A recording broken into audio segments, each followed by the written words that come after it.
কোথায় পালাবে মরণ থেকে, কোথায় ভাগবে মরণ থেকে।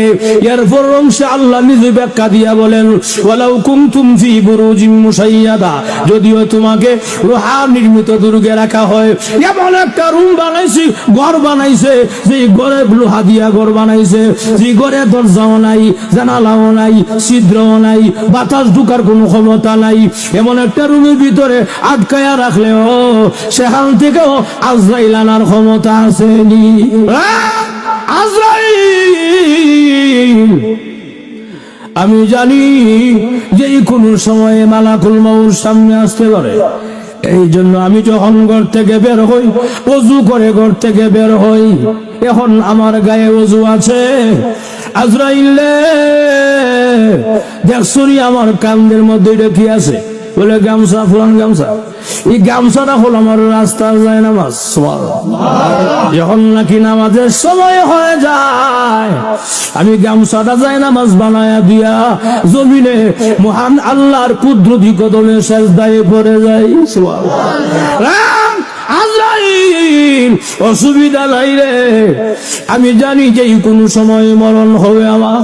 তবে আমার মনে হয় আমার পরিবারের সঙ্গে আজকে আর সাক্ষাৎ হবে না, আমার বাচ্চাটার জন্য আর মজা নেওয়া হবে না।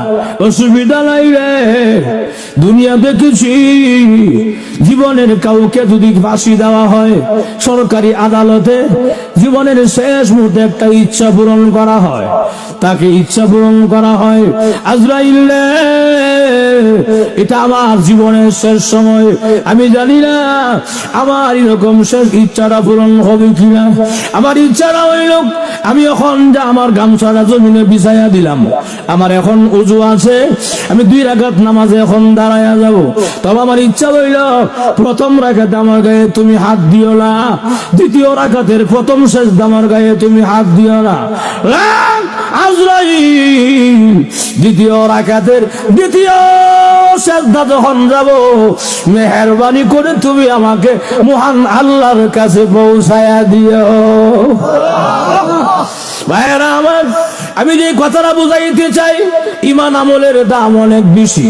ঈমান আমল যদি ভালো হয়, লোকটা যদিও কালো, আল্লাহর কাছে অনেক ভালো। আর যেরকম ঠিক কিনা? ঈমান আমল যদি ভালো হয়, লোকটা যদিও কালো, আল্লাহর কাছে সে অনেক ভালো হয়ে যায়। এই জন্য ঈমান আমলের দাম অনেক বেশি। সামনে রমজান মাস চলে আসতেছে, আমাকে আপনাকে এখন থেকেই পুরোপুরি প্রস্তুতি নিতে হবে ঈমান আমল করার জন্য, বন্দেগী করার জন্য। ওই ব্যক্তি বুদ্ধিমান তো ওই ব্যক্তি যে আখিরাতের কথা চিন্তা করে নেক আমল জমায়। আমার পাঠিত হাদিসে আল্লাহর রাসূল বলেন, আল কাইয়িসু মান দানা নাফসাহু ওয়া আমিলা লিমা বাদাল মাউত। ওই ব্যক্তি সবচেয়ে প্রকৃত জ্ঞানী যে ব্যক্তি নাকি আখিরাতের কথা চিন্তা করে নেক আমল জমায়।